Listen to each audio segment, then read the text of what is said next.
Hello, Okay. magandang buhay. We're recording.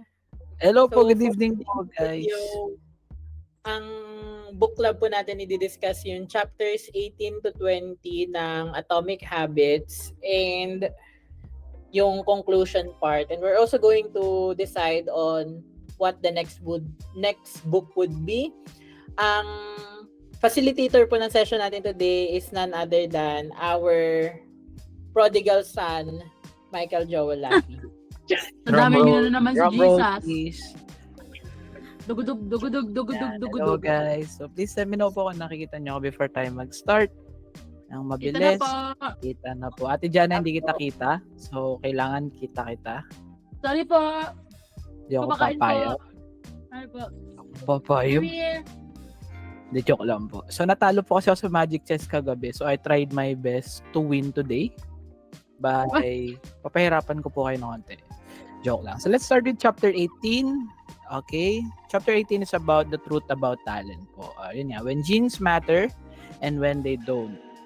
And subcontext na lang is understanding the role of genetics in success. So, kinonect natin kung ano ba yung na-inherit mo from your parents, from your ancestor. Tapos, kung may kinalaman ba to sa pagiging successful mo sa person or in anything you do every day. So, yeah, let's tackle every points na nakita ko as important from this chapter. And let's start with introduction po ng talent and genetics. So, I will stop speaking from English because I'm not very good in Tagalog. So, let's start with talent and genetics. What is genetics po ba? And is it directly proportional to talent? So, anyone in here na BS Bio, ilan ba po BS Bio dito? Pa-define naman po ng genetics kung meron po dito na dalawang BS Bio. Hindi ka naririnig, Ate Pepe. Grabe. Happy. Hello, hindi mo marinig, Kuya Earl. Palit tayo ng connection. Pepper nga. Si Ate Pepper ay hindi naririnig. Ay, okay Genetics po. is the study of genes heredity and the interactions of the genes with its environment. Thank you very much for that wonderful explanation, Kuya Earl. So, I'll put it simply na lang po, no, for this part of the chapter, it's just stating that genetics has some correlation with success through the talent. So, ano ba yung talent? It's the physical manifestation of your hereditary molecule shit. So, kung ano man yung talent mo, kung matangkad ka man, magaling ka kumanta, lahat yan naman mo. Laki yun siya. So, not physically, but also kung ano yung meron ka sa behavior.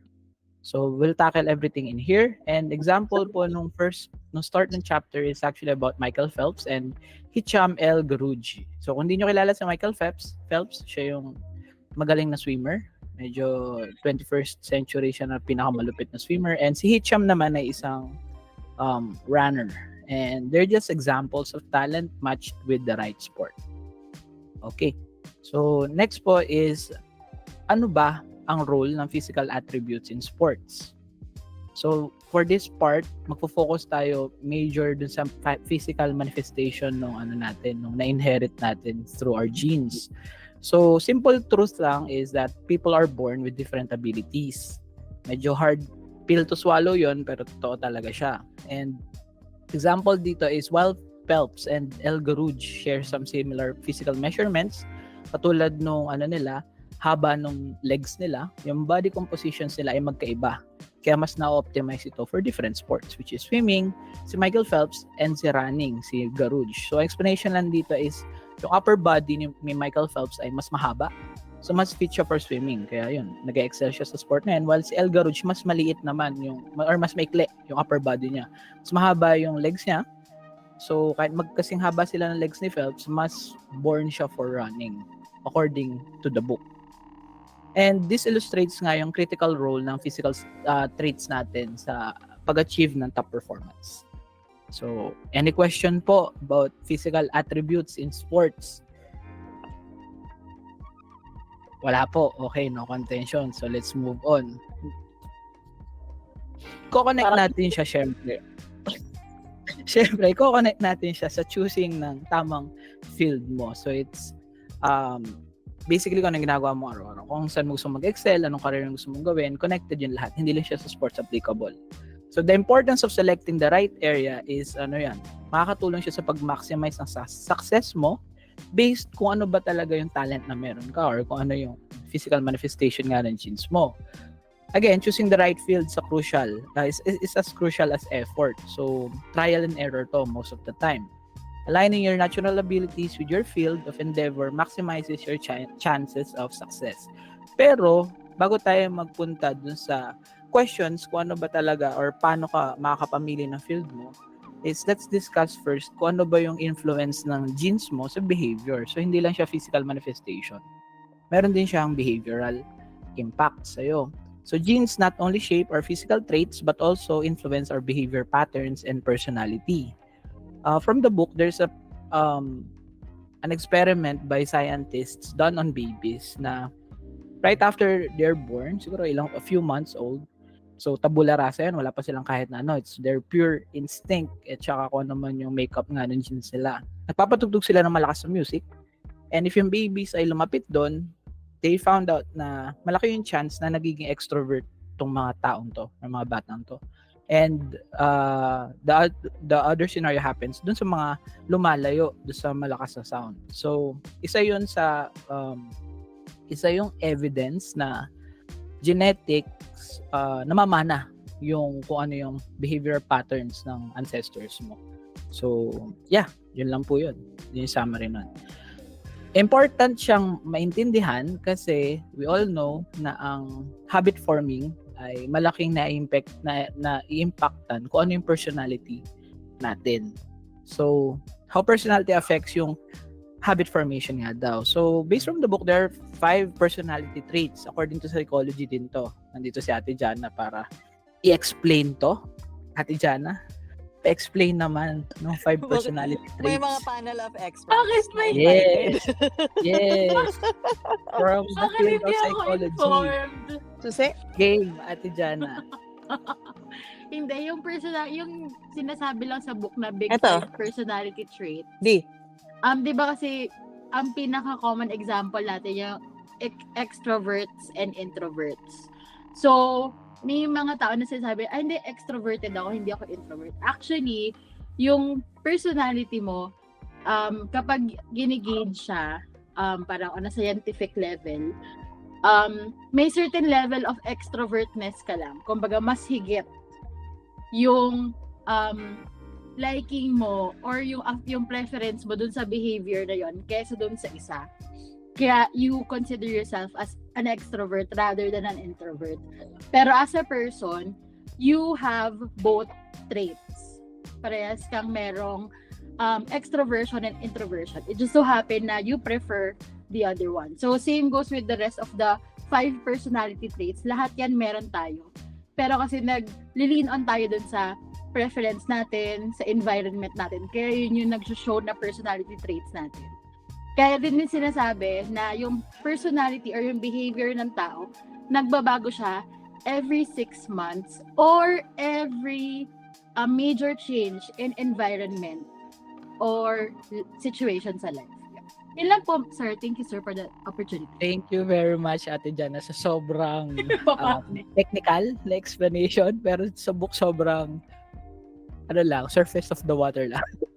Pero sobrang helpful po nun kasi nagkaroon tayo na idea na personality do change. Pero from the book, ang pino-point out niya is nakaka-apekto pa rin, like from the start, kung ano yung initial personality traits, syempre na naman mo. May implication siya from your genes. Yun lang sinasabi. Pero totoo yung sinabi ni Ate Jana na nagbabago ang personality mo. And another point here is, habits need to be enjoyable if they're going to stick. Parang isa to do sa mga previous chapters na kailangan mo mag-rely or mag-lean on kung ano yung personality mo para mas makatulong sa'yo kapag build ng habit. Kasi mas enjoyable yun sa'yo. It's mas madali. And next dito is, from there, alam na natin na meron tayong physical manifestation, meron din tayong behavioral na namamana. Pwede na tayong maghanap ng advantage natin. So, strategies to find and exploit your natural advantages. Yun yung gagawin natin.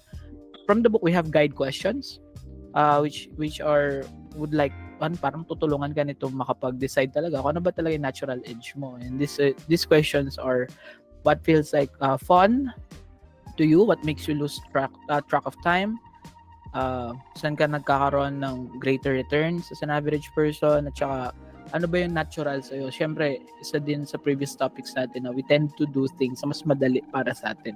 So kung may advantage tayo doon, more likely, mas mag-excel tayo doon, mas madali para sa atin. Now, next point is some of this process. Nabanggit din naman, hindi lang naman one-sided yung book. Na may downside din.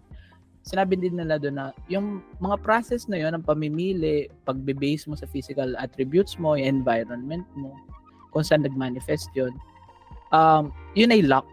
Kung magbe-base ka lang pure kung saan na naman na mo. So, kaya ko lang sinabi environment kasi doon magpe-play yung next point natin doon sa chapter, which is kung hindi maganda yung namana mo, if existing paths doesn't suit you, tapos hindi rin okay or bad genetics ka for your field or kung ano man yung ginagawa mo, you can try to either combine existing skills na siguro hindi major, hindi ka nag-excel masyado, to produce a special skill or anything na makakapag set apart sa'yo from other people. And the other way is to do specialization. Specialization is to be an expert, SME, ng isang kung ano mang field yung gusto mo. And by doing that, ma-overcome mo yung bad genetics. It's more of talaga, ito na yung part siguro na hard work beats talent, sabi nga nila.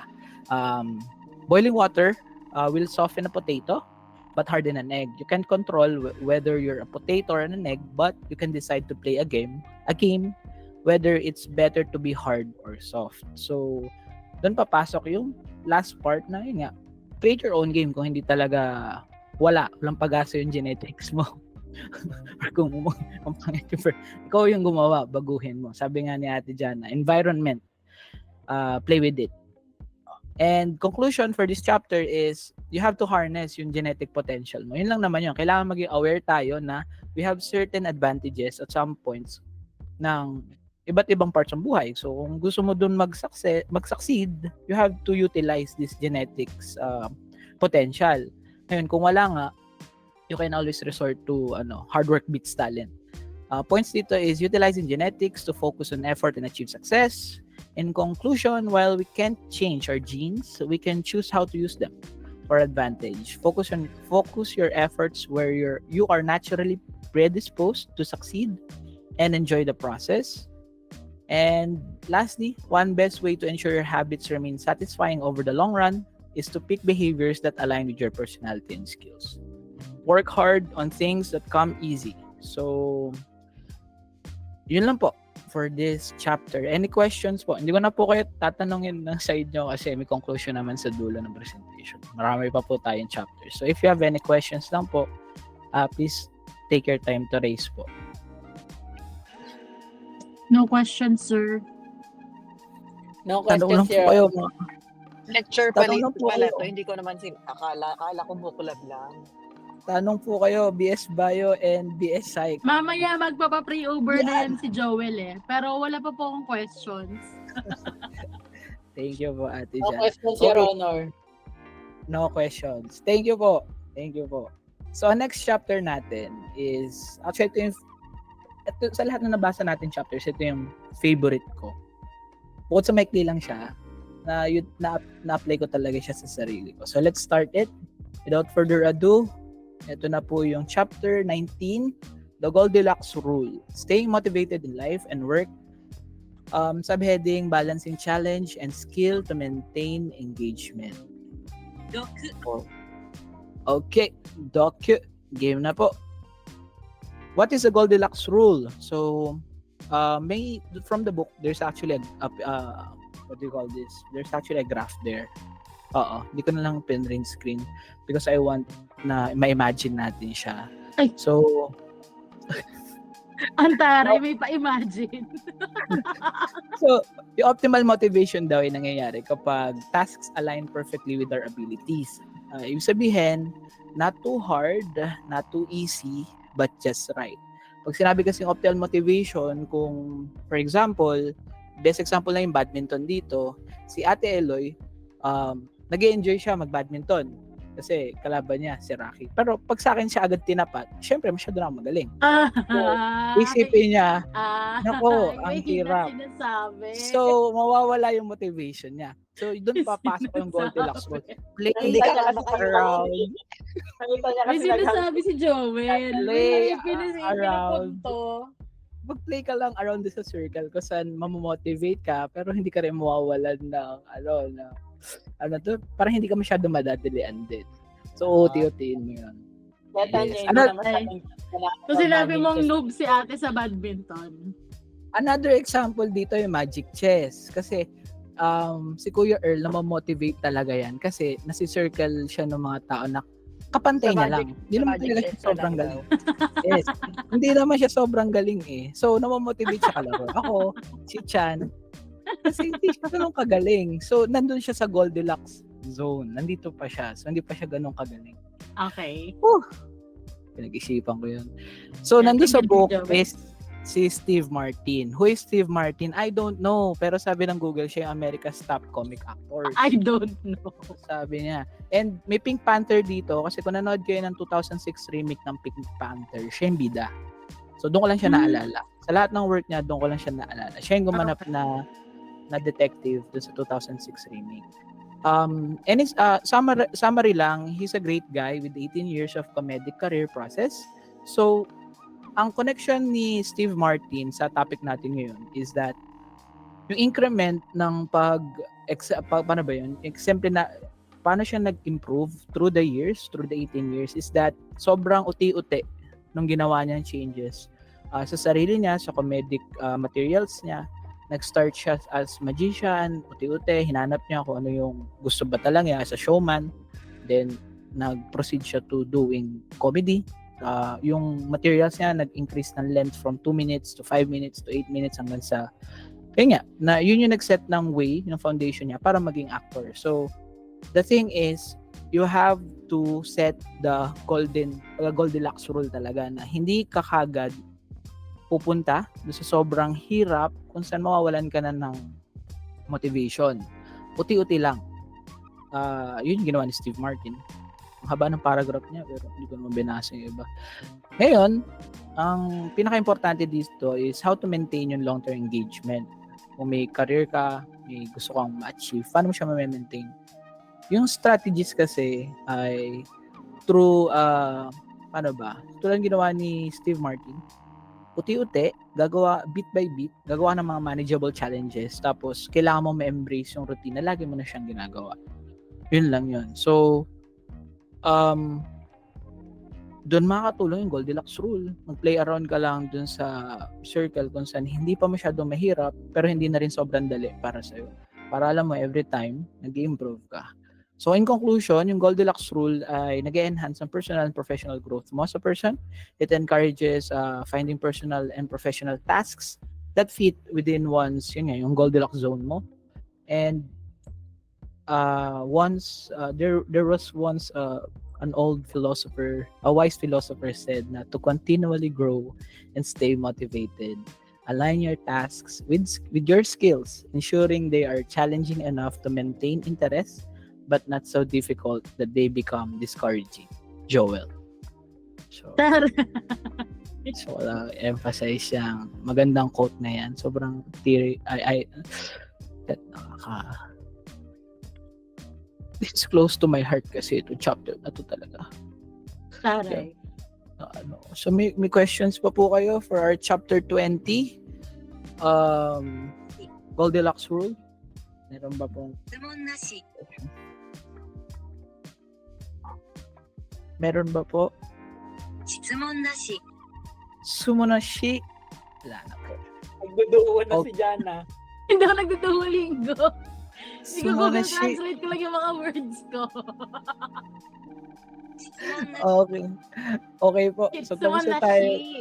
sa 18 at saka 19. Bago tayo mag-proceed sa last chapter, brief recap lang. Ang 18 is about your genetics.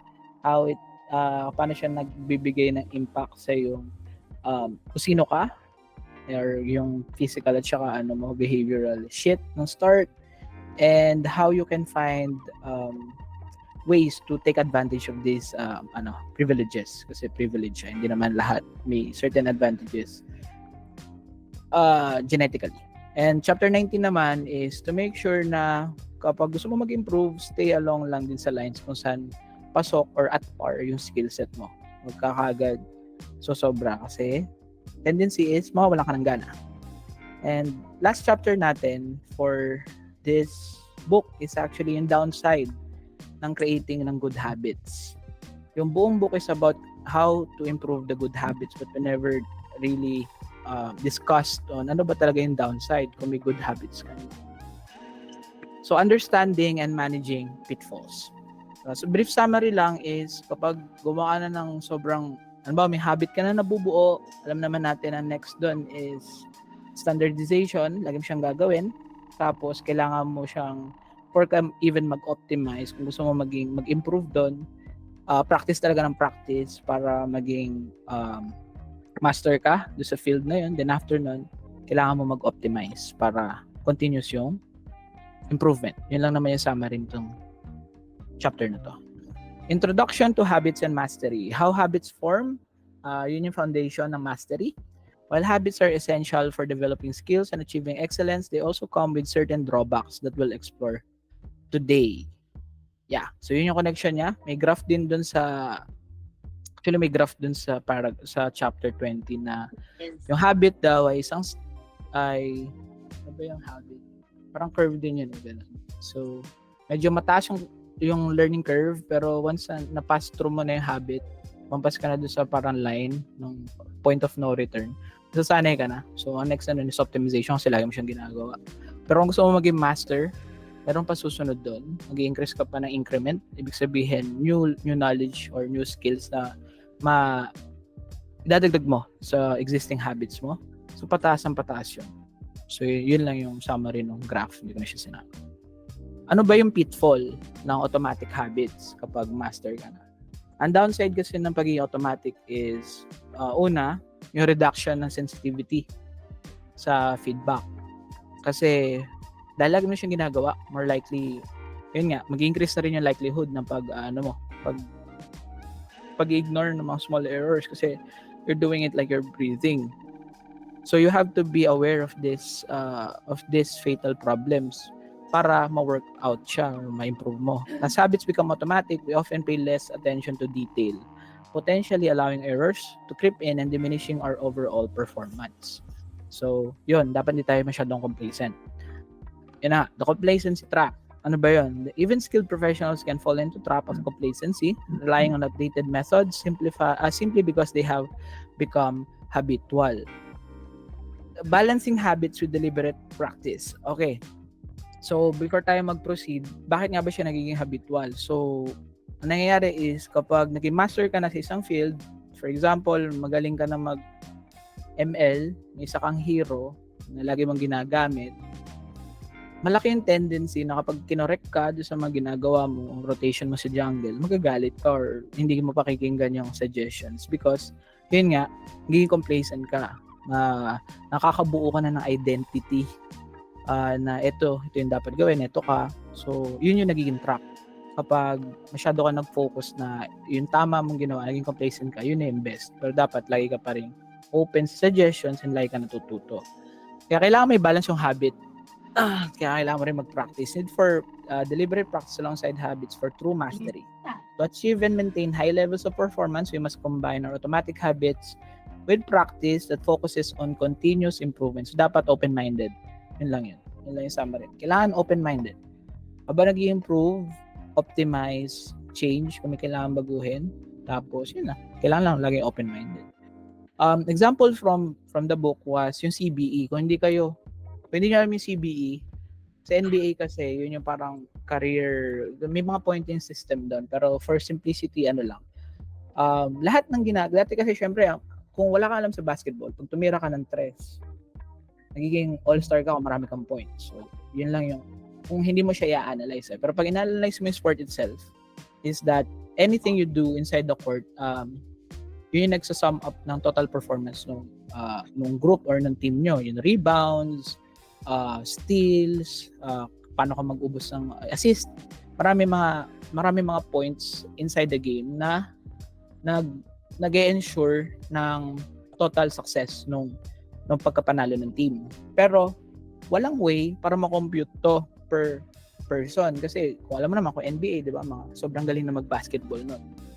So, ang ginawa nila is Pat Riley, gumawa siya ng CBE, yung Career Best Effort Program, kung saan tinutuos lahat ng positive effort sa loob ng basketball court. Ngayon, assist, na-add lahat yon. Tapos, sinusubtract doon, syempre, yung mga negative mong ginawa, miss shots, or kung naagawan ka man, marami yon. Meron talagang mga analyst nun. Then, dinidivide yun, syempre, sa playing time mo. Hindi ko lang kung variance or something. Basta, kailangan siya i-compute sa playing time mo para magkaroon ng even pointing system. Ito yung part kung saan nakapag-produce ng maganda improvement sa NBA. Kasi nga, as a person na lagi naglalaro, syempre, you're top of your game. Kapag may nakikita ka na visual acknowledgements ng performance mo sa loob ng game, as a team, mabuboost ng syempre ego nyo and makakapag-reflect kayo kung ano ba yung ginagawa nyong mali, yung maling ginagawa ng opponent team. Tapos, ma-apply nyo syempre sa playing style nyo. Kaya, may goal ata sa NBA na para 1%. Kung kailangan mo i-increase na CBE per year, ibig sabihin na nag-i-improve ka sa player. So, overall yon, rebounds, ano ginagawa sa loob? Marami kasi yun eh. Marami yun. Reflection and review strategies or yung ito na yung part ng optimization. Examples from sports and business on effective review practices. So, from business side, marami naman tayo lagi na-encounter na review feedback, ganyan, bago mag-live, and all. Part siya ng process natin actually as project managers. Ito yung nakakapag-optimize talaga ng process natin, and this keeps us away from sticking out to the identity. Yung identity na ito na yung tama, ito na ako, ito na, alam mo yun, this helps us, wag maging complacent. Regularly reviewing our habits and performance allows us to adjust, refine our approaches continually. Re-evaluating identity and growth. Okay, maganda tong topic na to. Remember, yung true importance kasi talaga ng flexible identity is personal growth. By keeping our identities flexible and adaptable, we can continue to grow and respond effectively to changes without losing our sense of self. So from the book, may mga examples doon ng CEO or mga high-ranking personnel sa military in which na-define na nila yung sarili nila by their habits, kung ano sila, kung CEO ka, kung ano ka. Yun yung identity nila. So, mas mahirap na mag-grow or mag-grow out from that identity. So, what they do is to try and reorganize yung identity nila. Tinitingnan nila ito sa positive qualities na na-apply sa iba pang buhay. Hindi lang, basta CEO. Parang isa kang dependable person, yun yung identity mo. From that perspective, mas magiging flexible ka and mas magiging open ka din sa change. At hindi mawawala syempre yung sense of self mo. Kasi pag nawala na yung job mo, wala ka na sa position na yun, magbabago yung syempre yung takbo ng buhay mo everyday. Pero with you having the identity na flexible, you'll still be happy. Tsaka you'll find a way. Unlike kung masyado kang stuck up doon sa position, kakainin ka ng position, pag wala na sa yung position, pwede mamuo yung mga negative vibes, hatred, anything. So yeah, kailangan mag-reevaluate ng identity para mag-grow pa din. Conclusion at saka call to action ng last chapter is embracing yung benefits ng habits. Habang minimitigate mo, syempre yung downside, dapat open ka doon. In summary, sinabi ko nung umpisa ng chapter is habit, by practice, naging mastery, and kapag naging master ka na ng something, syempre nagkakaroon ka na ng identity creation. Ito yung sinasabi na dapat talaga hindi ka nag-hold on. And to do that, kailangan mo mag-reflect. Reflection minimizes identity. So yun lang yun. At ang final is you'll have the continuous improvement talaga. Yun yung goal ng last chapter. And in summary, ano ba yung book conclusion? Wala ako nilagay na book conclusion kasi I feel sa dami ng chapters na binasa natin, kanya-kanya naman tayong conclusion. Parang nilusot mo lang yun, Joel eh. Hindi ate, binasa ko Nilusot mo lang. Binasa ko naman yung book conclusion. Pero siguro para kunwari mysterious yung ending. Hindi Parang naman. kunwari, Hindi, kulang na yung time introspective niya. tayo. Kulang na Kunwari, yung time introspective tayo, pero totoo, di na niya Ah. nahabol yung kanya. Hindi niya na Pero- nahabol. Actually, dapat lalagyan niya pa ng design yung PowerPoint. Kaya sinabi niya na, Hindi na rin niya minimaliit na lang siya. nahabol. Hindi na Hindi. nahabol. Hindi ate, gusto ko yun, ipagtanggol yun. Kaya ako nakamute kanina, nagbabasa ako. So, bago gumawa ng presentation. Wala, hindi lang talaga ako mahilig maglagay ng design. Black and white lang talaga ako kahit nung college pa. Kahit sa mga presentation. Sana, hindi ba mo naman yung font mo? Kasi Times New Roman na rin yung... Hindi yung ate, font. sorry. It's Garamond. Oh, Garamond. Garamond. Garamond ba? Oh, Garamond. Ah. So, ako mag-start bago tayo mag-isa-isa kung ano ba yung conclusion nyo sa 20 chapters na book na ito. So, Okay. ako, I'll keep it short na lang kasi kanina pa ako nagsasalita. Yung conclusion ko is actually direct Napansin quote niyo, Direct quote to from the book. Yun yung power ng Atomic Habits. Tiny changes, remarkable results. Marami lang talagang parts ng book na nag-open ng eyes ko sa mga everyday na natin ginagawa na hindi ko napapansin na kung palang titingnan mo, makakatulong sa'yo mas maging tsaka mas mape-prevent yung pagiging close-mindedness or pinaka-important talaga identity na huwag ka ma-stock up sa current status mo ngayon kung ano identity mo. Kailangan lagi kang everyday learner. So, yun lang po yung conclusion ko from the book and hopefully it impacts on my habit talaga. Yun lang yung goal. So, sino pong unang gustong magsabi ng kanyang Ako na. impact? Kasi ano, Go. Ilabas mo na yung notes May mo, ano Ate kami. Eloy. Ay, Uh, Tara, Notebook. Chat. yan. Ah. Para naman mabigyan ko naman ng time. Okay. Hindi ko na maalala yung mga binasa natin mula Parang may chapter dalang 1. Biblia si Ate Eloy. Mula chapter 1 hanggang ano na to, 21. Hindi ko na maalala. Narinig ako. Okay naman. Rinig kita. Pero ang daming maganda dito sa huling last 3 chapters na I don't want to miss the chance to discuss. Kasi I think ito yung culmination ng lahat ng mga binasa natin. Parang, yung sinamarize siya in a way. So, sinulat ko. So, sobrang ganda niya. Sinulat ko siya dun sa diary na hindi ko na nagagalaw for the longest time. So, sobrang ganda Akala niya. ko Kasi Biblia mo yan eh. I wanted to capture, saka gusto ko siyang i-interpret in my own words na para ma-internalize ko talaga at maalala ko yung nugget of wisdom mo yun. So, isa sa mga sinulat ko dito, kung nagkakaroon ka daw ng problema na baguhin yung habits mo, it's not about you, hindi ikaw yung problema. It's not because hindi mo gustong magbago. It's because your system is not working. That's the reason. So, to do it, you have to change your system.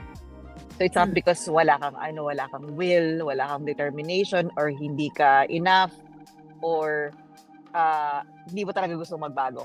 Minsan kasi ganun, wala naman talaga yung hindi naman talaga Ganito ako na magbago. talaga ako. Ganito talaga ako. Hindi. Kasi your system is not working. So, naka-relate ako dito kasi that's why in-encourage ko si Joel na to join this circle. Kasi that could be one of the ways to improve the system. Kasi if you're just in the same system na ikaw lang, walang ibang external forces. So hopefully this circle will help with yung developing better habits for you. Kaya din gusto ko ding si Sweet actually. Kasi nung tinitingnan ko yung openness, extroversion, conscientiousness, may mga certain conscientiousness is more organized. While, for example, Joel, andun ka, you're kind of leaning towards the other side where you're more spontaneous, na mas mas creative. Si Sweet naman sa neuroticism kasi medyo sensitive siya, 'di ba?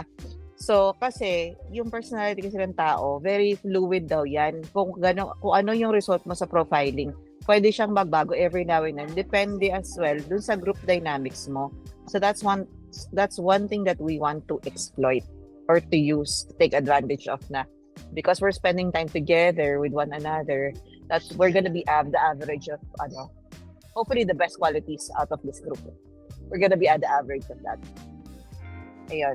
So, napakaganda rin. Ang ganda rin nung nabasa natin dito sa versikulo.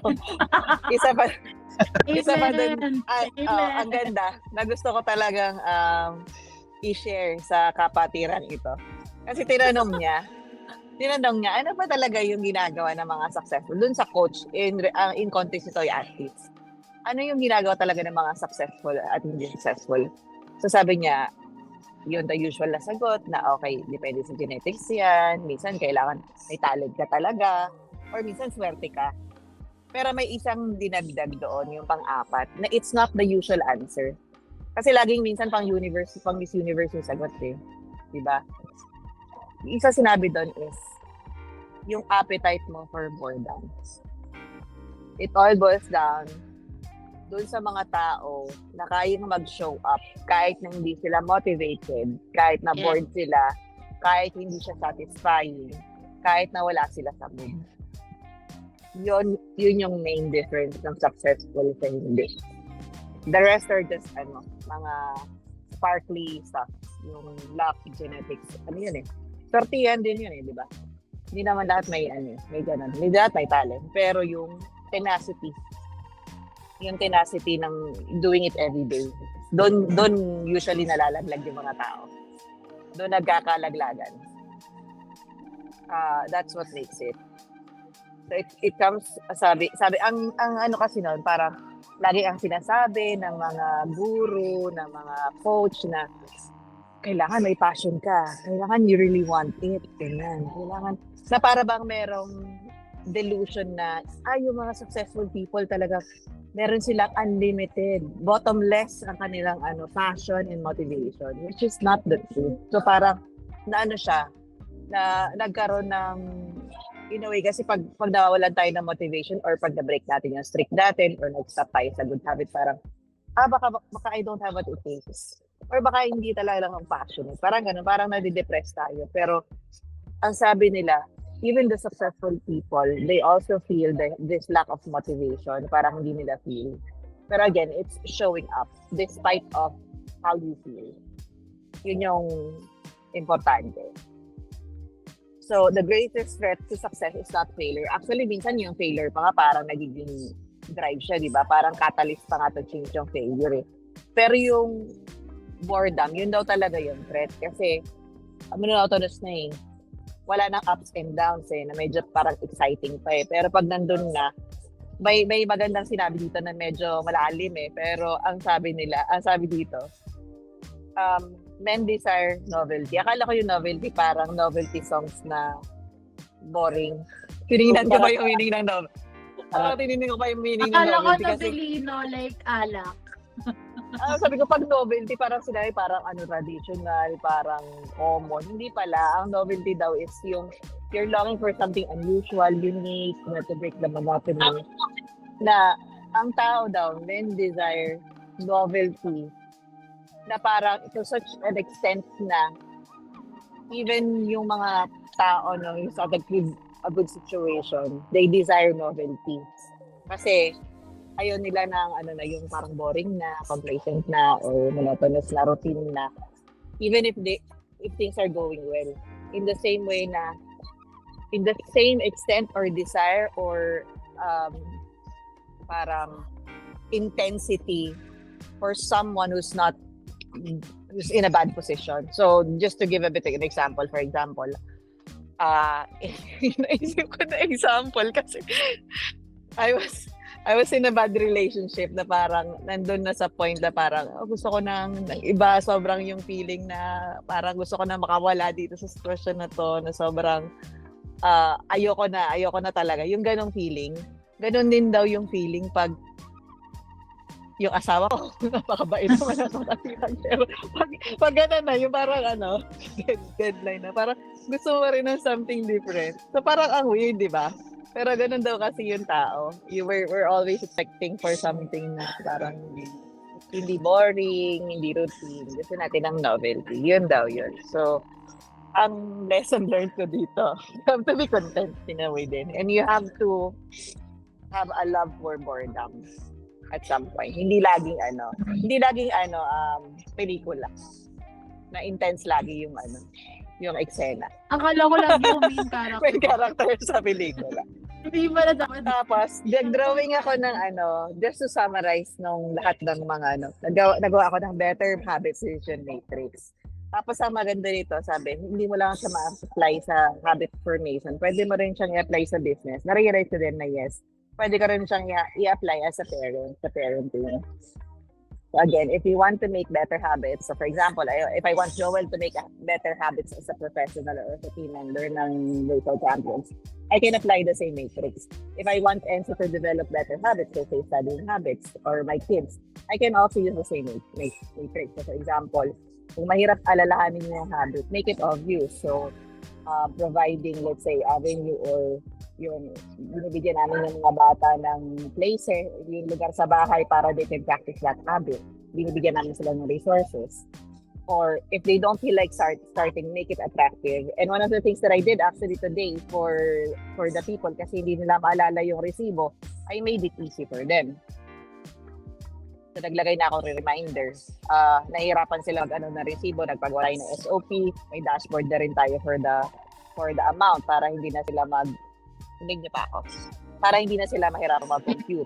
If they don't feel like sticking with it, make it satisfying, make it attractive and satisfying in a way that doon papasok yung reward and recognition.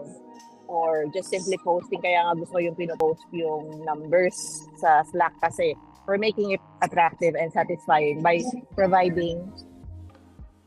applying yung social recognition. Na nire-recognize natin yung mga tao when they're doing abugam.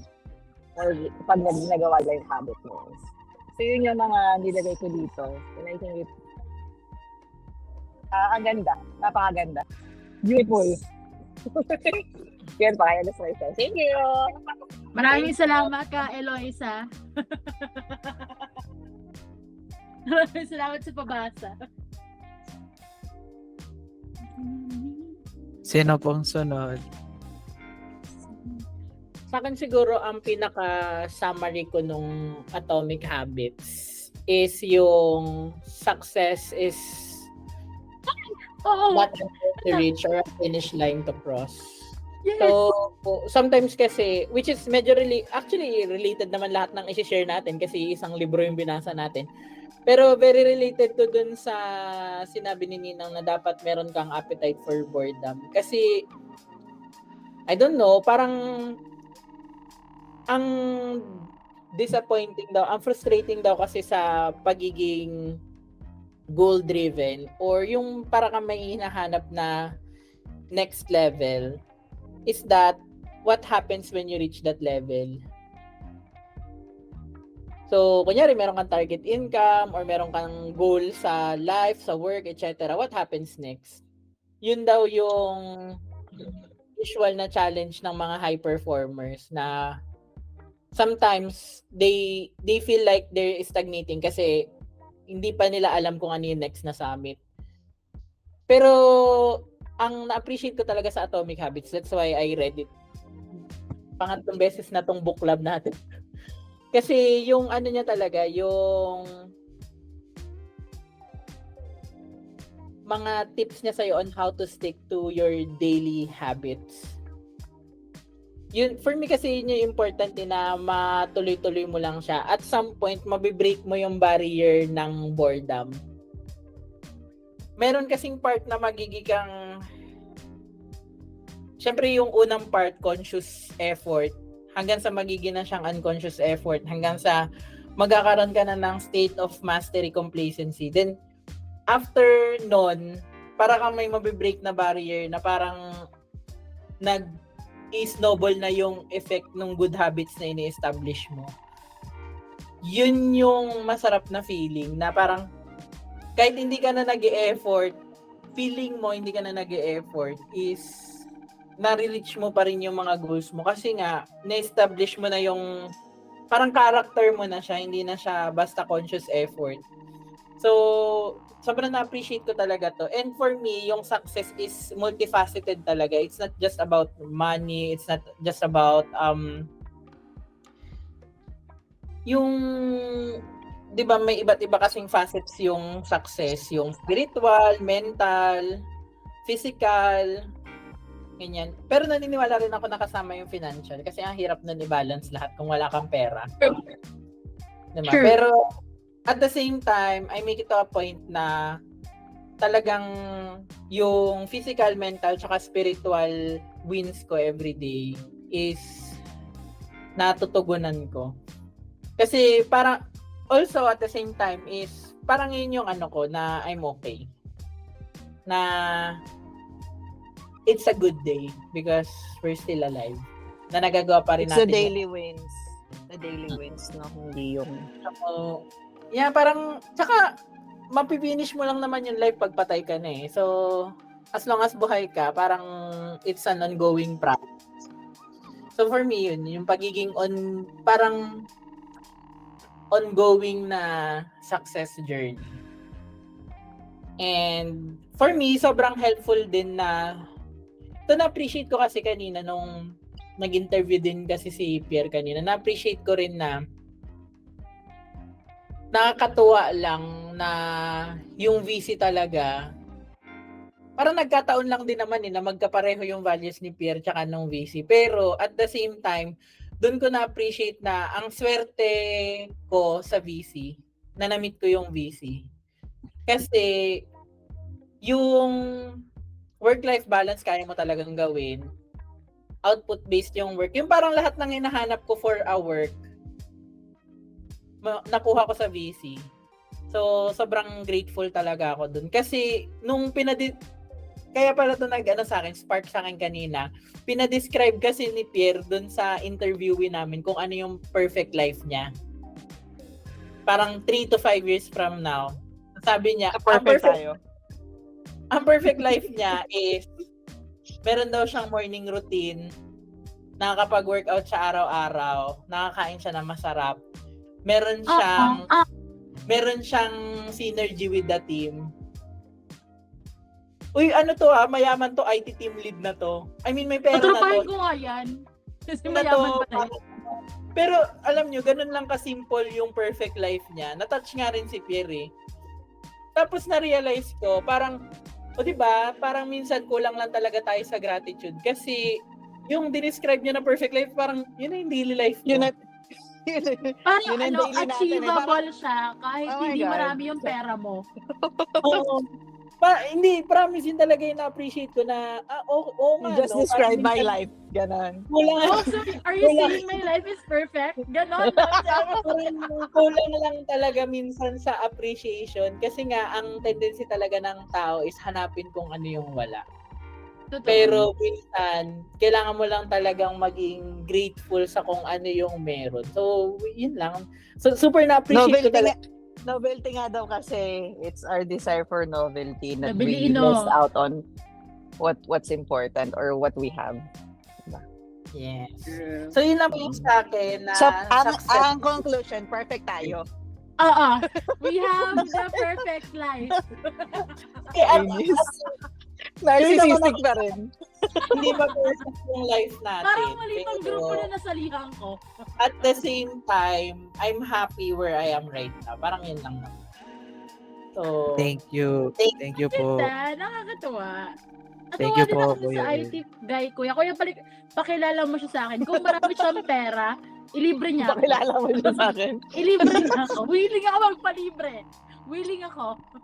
Ang ganda. Ate. Kailangan ganun kalalim yung ano Ang lalim ng mga Okay. hugutan. Pag naging Hugutan. milyonaryo na ako, simpleng buhay lang din yung ipapangarap kong perfect life. Ganon. So medyo parang feeling ko po natalo ko, no? Sobrang ikli ng conclusion ko. Kasi blank lang yung conclusion mo, be. Grabe Blank naman. lang.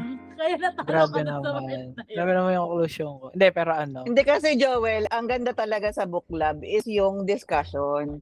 Hindi siya talaga dapat na lecture kasi andun yung yung mapupulot mo talaga sa perspective ng bawat isa. Andun yung hindi ko marap yung word. Kasing Andon. Andun yung novelty. Andun yung novelty. Yung novelty, te. Andon. Kung ano man yun, andun yun. nuggets of Basta yun wisdom. So, Hindi, sino andun yung... Sila talaga na Itatext ko sa inyo pag nahanap ko na kung ano yung nandun. Sino na pong mauuna? Si Ate Jana, si Ate Jennifer. Ate Pepper, sino? Alam mo si Jana, kanina pa. Si Sweet, nagbabasa si pa Sweet yan, pala. Gusto na mag-air. Si Sweet pala. Conclusion natin sa book. Yes, ate. Mo. Yes. Mo, conclusion mo. Yung Ate biggest Pepper. goal Ate, mo. wag mong gayahin si Joel. Blank yung conclusion niya. Hindi, Yung conclusion blank. I think na-conclude niya siya ng very well. Pero kasi gusto ko i-share na siyempre first book club ko sa inyo to, no? It's nice to know na nung nag-join ako, all of these things happening. Kasi ito yung mga bagay na binubuo ko sa Alorica before. Nabuo naman namin.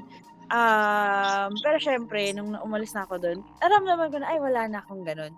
But when we have this, sabi ko, meron pa pala. Tapos, ang hating pa nung book, parang I feel attacked.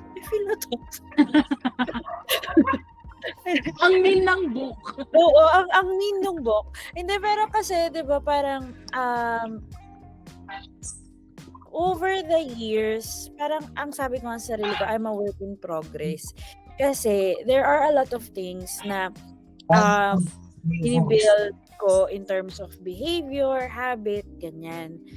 Kaya ako umabot sa point na nag-journal ako, ganyan. Kasi nag-enjoy nga ako mag-journal, mag-sulat-sulat, ganyan. Pero apart from it, parang doon ko binibuild yung magbasa ng libro, ibalik yung pagbabasa ng libro. On a yearly basis, I find something na I get to learn. So, requirement ko sa sarili ko, parang kunyari, last year, ano ba? Yung unang beses yun, calligraphy yung una ko inaral. Tapos gusto ko sunod, tawag dito, ayan, yung free diving, tapos nag-yoga, tapos gusto ko next time soap making, mga ganun. So, soap. Anong soup? Soup making. Sopas. Gawa ng sopas. Sopas. Champorado. Ganon. Soap. So yun, parang yung sa book na ni-remind niya ako na go back to the simple steps that we're trying to build. Back to basic. Back to basic, yes. Kasi may time na hindi ako tumigil talaga ako mag-exercise, ganyan. Halata naman, 'di ba? Tapos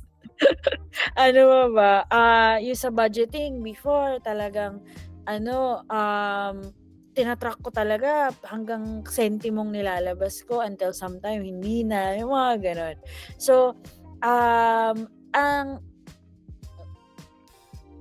weird nitong year na to, parang April pa lang ang dami na nangyari. Wala na trabaho, tapos nagkausap kami ni Eloy, and we think it's time. Tapos, ang dami ninyong nakukuhang FPMO na clients.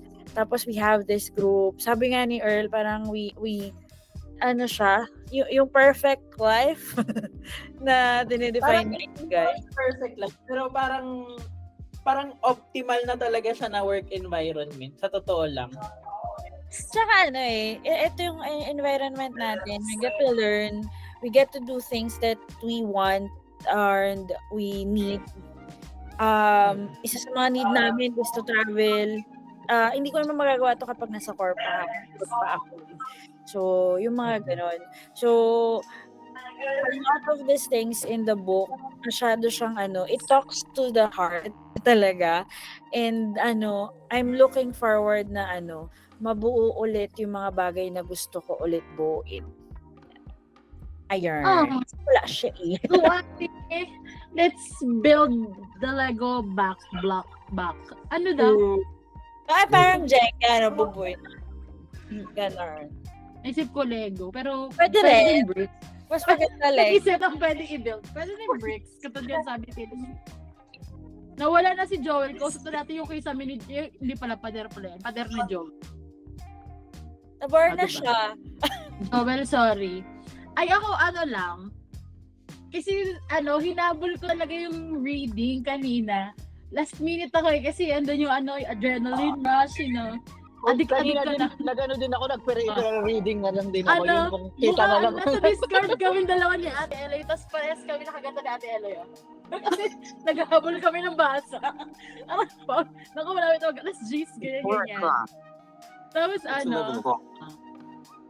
it's 11 o'clock, sabi ng laptop. Pero yun nga, parang nung binabasa ko siya, ang dami lang tumama, na parang, nag-hit home na parang, ay, oo nga, ay, gets ko na, ganun. Tapos parang, isa yun sa mga sinabi ni Ate Eloy, ni Kuya Earl, tsaka ni Ate Pepper kanina. Yun din yung mga major takeaways ko. Tapos parang, isa doon is, kasi di ba parang, ang vision ko of success before is something na kapag nakarating na ako doon, andun na ako, ito na, success na. Parang something na i-achieve ko and then after ko siya ma-achieve, okay na, tapos na ako. Pero yun, the book made me realize na hindi ganun yung vision of success. And dapat journey siya of continuous learning and continuous self-improvement. So para kasi mahilig akong magkausap sa sarili ko kasi marami po talaga akong personality. Asa baliw. Asa baliw. Nag-enjoy akong kausap yung sarili ko. And kasi hindi akong parang minsan chinecheck ko lang, okay ka ba, Jana? Kamusta ka? Ganon. So parang kasi nung nag-journal din ako, di ba, na-share ko sa inyo last week, tapos nagtatantos ako ng mga habits ko, ano yung mga na continuously ko nagagawa, kailan ko ginawa, anong araw, ganyan.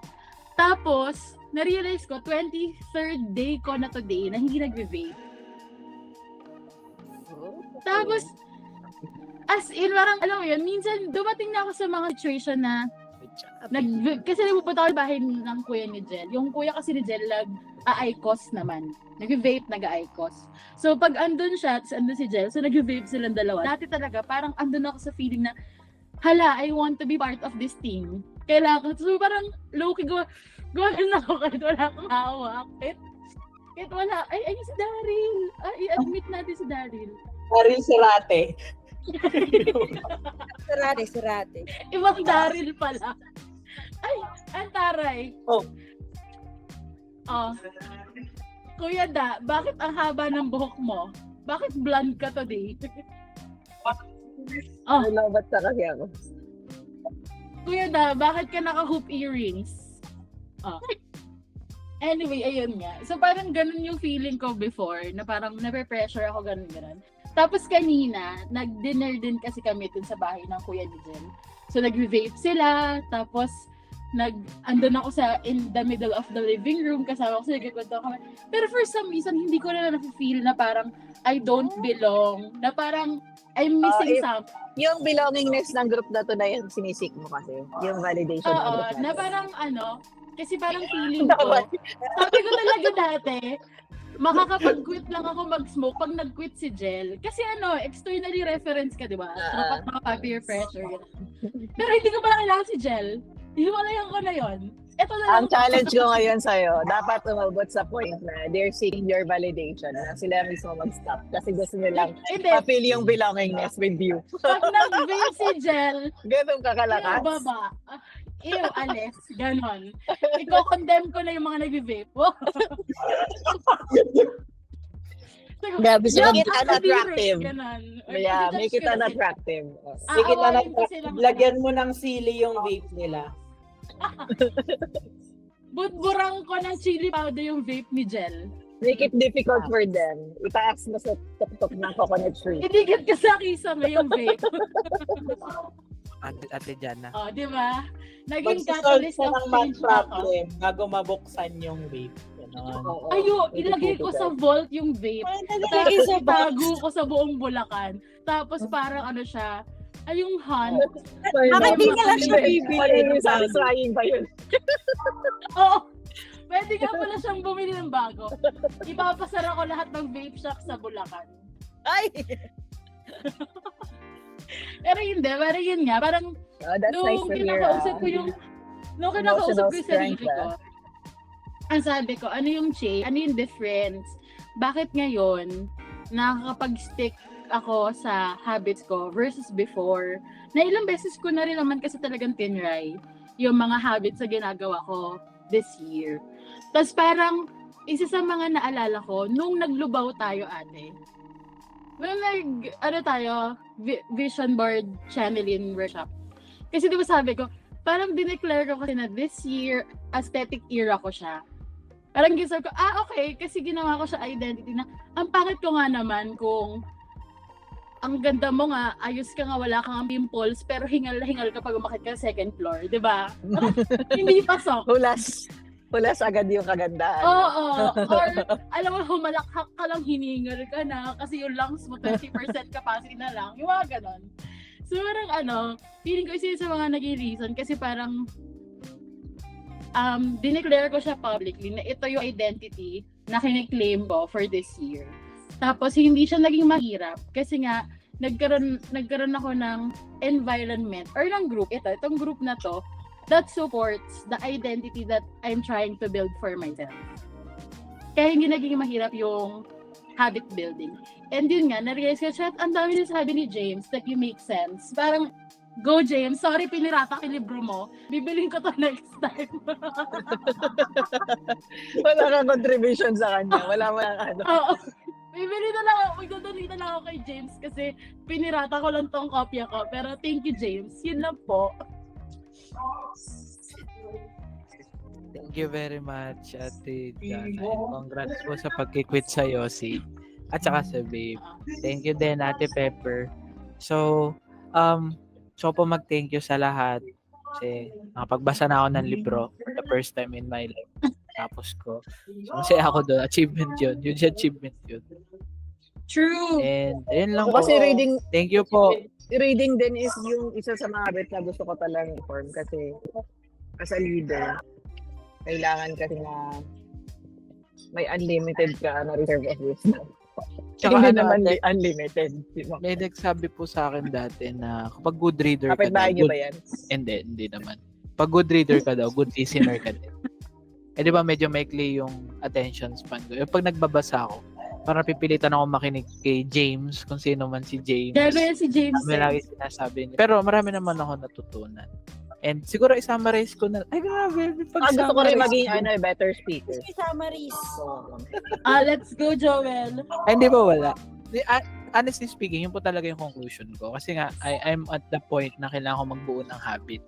Kaya yung first ko talagang key takeaway dun sa book is to actually start forming that habit. So, small steps will, alam mo yun, pag pinagsama-sama mo yun, will lead to mastery. So, yun po talaga yung main tackle. Kaya natuwa ko na nag-open up kayo ng mga midlife crisis na eye-opener na ideas. Which is, hindi ko naisip actually nung binabasa ko yung libro. Kasi focus ako sa improvement nung basic. Kasi wala ako ng basic. Yeah, next step siguro ng problems pag iniisip ko na pag mayaman na ako nung next kong gagawin, yung mga ganun. So, salamat po sa inyong mga conclusion, and with that, kino-close ko na po ang last page ng Atomic Habits. Yes, let's go next week.